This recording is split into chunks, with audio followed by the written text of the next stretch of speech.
Good morning, this is Jason Ursino from Learning Space, and I'm driving to school. And boy, is it cold this morning.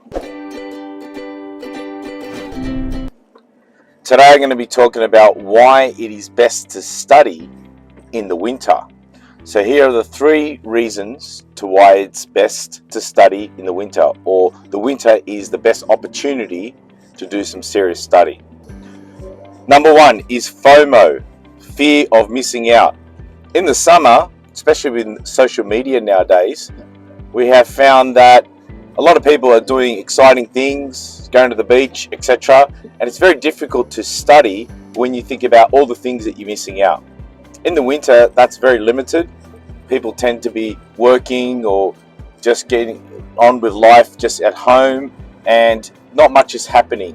And social media is not lit up like it is in the summer. So you don't feel like you're missing out. So FOMO is the first reason. In the winter, you're not missing out, and therefore it's probably a good opportunity to start studying and doing really well with your studies. The second reason is setting up for the real world.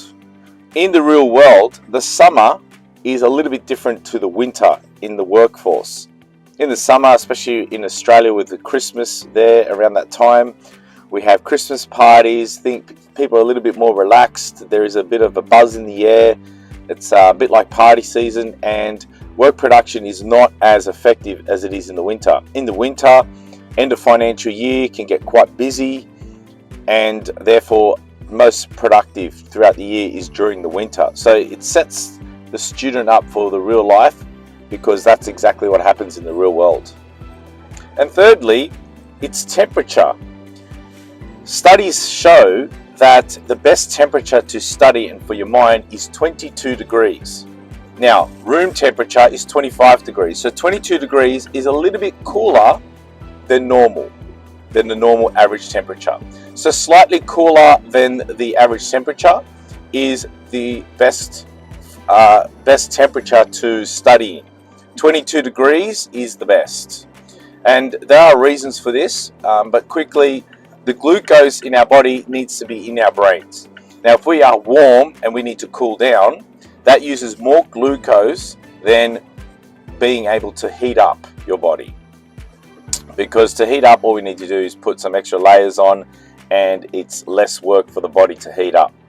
So having our bodies slightly cooler than warmer is better to study. So they're the 3 reasons to why we should study during the winter. First one is FOMO, the fear of missing out. Secondly is it sets the student up for the real world, because in the real world it's more productive in the winter. And finally, science shows that cooler temperature is better than warmer temperature when we need to study. Now, if you like my videos, there are more of them at learningspace.net.au/driving to school, and have a good day.